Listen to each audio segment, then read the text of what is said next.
salaam mbokk yi jaar naa leen seen mbokk seen xarit Salam Pro Staff ñëwaat naa ci seen vidéo yi ñuy faral di def chaque semaine vidéo tey bi nag dinaa ñëw ci sama mbokk client yi te dinañ waxtaanee ci ñaar ba ñetti tomb incha allah su fekkee nouveau nga ci chaîne bi maa ngi lay invité nga abonné wu dès maintenant ndax fii la ñuy publier lépp yu jëm ci wàllum bâtiment li ko tàmbalee ci faux plafond ba ci peintre ak électrique mooy finition wu chantier bi fi may njëkkee mooy képp koo xamante ne client nga da ngaa soxla ku lay liggéeyal li ko tàmbalee ci faux plafonnage bi ba ci peintre ak électrique boo ñu contacter dinañ mun a jëflante ak yow ci jëflante bu nooy mbokk yi bu leen xool liggéey bu yomb waaye tamit bu leen xool ouvrier yoo xamante ne ay débutant lañ liggéey bi da ngay xool li nga xamante ne loolu mooy li gën loolu mooy li baax nga songu loolu nga def loolu donc bul xool ke kut lu yomb nga def ko sa kër parce que après yow yaa koy rëccu dëkkuwaay dafa nekk loo xamante ne boo ci deful lu baax lu wóor doo ci yàgg te doo ci gis lu la neex te amul lu gën a metti nga dugg ci sa bâtiment ci sa kër nga xool nga gis li nga xamante ne moom mooy plafonnage bi te jaarut yoon te neexu la benn yoon ndax xam nga nit mun na la defal pièces yu baax bu la defee benn bu bon rek égalité mooy sa xol dootul sedd moo tax nga war a defar lu baax nga war a liggéey lu baax lu am qualité lu jaar yoon mooy tax nga am conscience bu tranquille ndax saa boo duggee sa kër da ngay kontaan da ngay gis lu la neex kon nag mbokk yi li ma leen di conseiller mooy ñetti ouvrier yi ngi nii ñoo xamante ne war nga leen bàyyi xel ñetti nit ñuy yëngu ci wàllum bâtiment ñoo xamante ne war nga leen bàyyi xel ki ci jiitu mooy ki nga xamante ne dafa nekk fii nga koy yónnee xaalis bi muy gérer sa chantier su fekkee da ngaa nekk extérieur bàyyi ci xel bu baax a baax ndax bari waat na ñoo xamante ne bu ñu xasee ba jot xaalis bi du ñu xool lan mooy li baax li ñu liggéeyal la loolu déedéet li ñuy xool mooy nan la ñuy amee intérêt ci biir li nga leen di envoyé lu mu koy wax ngir defar ngir képp koo xamante ne yaa ngi extérieur nga bàyyi ci xel ndax bari na ñoo xam ne ñu ngi jooy ci point boobu noonu alors que du yoon ñun ñi nga xam ne ñu ngi sur le terrain te ñu nekk fii dañoo war a doxal liggéey bi mu jaar yoon ba képp koo xamante ne liggéey nga fële ba am sa xaalis nga yónnee ko fii nga am lu la neex nga am liggéey bu baax donc loolu moom mooy avantage u liggéey képp koo xamante ne nag da ngaa bëgg a am liggéey bu baax liggéey bu jaar yoon fexeel nga xam ki ma lay wax nii mooy ki nga xamante ne moom moo gérer sa liggéey soo ko wóoloo bu baax yónnee ko sa xaalis waaye na la woon ay preuve yu leer fan la dugal xaalis bi ak fan la xaalis bi jaar mooy tax nga am liggéey bu baax ndax kooku bu jotee xaalis bi li ci jiitu day xool ouvrier boo xamante ne du ko fayeeku lu cher ngir lan ngir moom mu am loo xamante ne dafay des mu dugal ci poosam parce que bu xoolee ouvrier boo xamante ne dafay liggéey lu am qualité lu baax te jaar yoon kooku noonu bu ko fayeekoo prix normal daka naan loolu dafa cher loolu du mu ko mën a fay léegi day jéem a xool benn ouvrier bu nekk ci suuf bu ndaw koo xamante ni débutant la munoogut xamoogut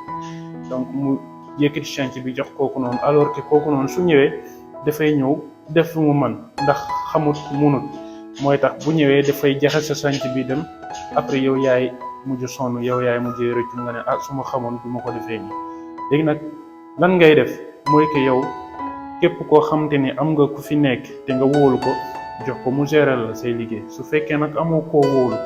bul yëkkati sa chantier nga dénk ko kenn bàyyil ba nga ñëwal sa bopp nga liggéeyal sa bopp nga xool koo xamante ne kooku noonu da ngay nekk sur le terrain ngay xool mu lay liggéeyal ngay gis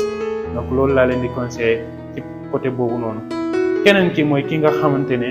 soo ko woowee ngir mu xoolal la sa chantier bu ñëwee ba jël ay mesures am ba dem defar devis day bëgg coûte que coûte ngeen juboo moom sax pare na ba bépp prix boo ko fay dafay bëgg liggéey ak yow maanaam pare na même bu fekkoon liggéey bi 50 000 moo koy liggéey ci misaal pare na léegi day bëgg di lijjanti xaalis coûte que coûte fépp foo xamante ne xaalis mën na fa génn mu lijjanti ko jot ci xaalis boobu noonu dem eggali chantier bële léegi bu jotee si xaalis boobu noonu au lieu muy jënd matériel buy doy pour liggéey sa chantier déedéet lan lay def day jënd 5 sacs wala 10 sacs plâtre ñëw def ko sa chantier jël 20 sacs yi yóbbu ko ci chantier bi ngir mun a àggali chantier boobu noonu ndax dafa am plaignant boo xam ne dafa urgent dafa taxaw mooy tax day pare ngir bépp prix boo ko fay mu liggéey ak yow moo tax moytu genre ouvrier bu mel noonu conseil la nag wala beneen bi nag mooy keneen ki nga xamante ne moom mooy ñetteel bi kooku noonu bàyyi ci xel moom it bu baax a baax nee naa leen tout le temps liggéey dafa am qualité da ngay xool qualité bu baax tey jii nii boo xoolee même ba ci téléphone yi da ngay gis téléphone boo xamante ne même téléphone la ak téléphone bi nga yor même Android la wala même iPhone la waaye qualité yi bokkul lan moo ko waral fiñ ko liggéeyee bokkul day am boo xam ne chinois la am boo xam ne Dubaï la am boo xam ne voilà du ma jaaykatu téléphone waaye comprendre ngeen fi ma bëgg a waxee muy liggéey dafa am qualité. am na koo xam ne bu duggee ci bâtiment bi day xam automatiquement day xam bâtiment bii nii lan nga fi mën a def te mu jaar yoon lan nga fi mën a def te mu rafet. léegi nag am na ouvrier boo xamante ne moom boo ko joxee si chantier pare na pour bépp décoration bépp image boo ko yónnee mu ne la mun naa ko liggéey mun naa ko defar alors que moom du am expérience bu ndaw pour xalaat xam est-ce que faux plafond bi mun na ñëw ci salon bi wala mun na ñëw ci chambre bi du ci sax bàyyi xel donc moom day pare ngir liggéeyal bépp décoration bu choisir alors que loolu dafa laaj xam-xam da ngay dugg sur le terrain nga xool lan mooy mun a dem ci bâtiment bi ba noppi nga ne ko lii moo fi mën a nekk te mu jaar yoon te mu rafet après ngeen confirmer wala mu xool beneen façon bu ngeen juboo nga soog ko liggéeyal. léegi nag am na koo xam ne moom talut loolu xamut loolu parce que pour moom bu ñëwee rek dafa war a tàmbali dafa war a liggéey avancé alors que liggéey bi dafa laaj xam-xam. am na koo xamante ne dafay ñëw ci bâtiment boo xam ne daf koy leer ne tal bi dafa tooy dafa am ndox waaye xamut bu ko coller foofu day décoller day wàcc maanaam dafay ñëw encaisser sa xaalis rek ñëw tàmbali liggéey bu demee ay 5-10 jours wala sax ay weer affaire bi commencé di dajeeku di am ay fichier yu dul jeex léegi yow yaa mujj rek nga ne ay suma xamoon fekke weesu na. kon nag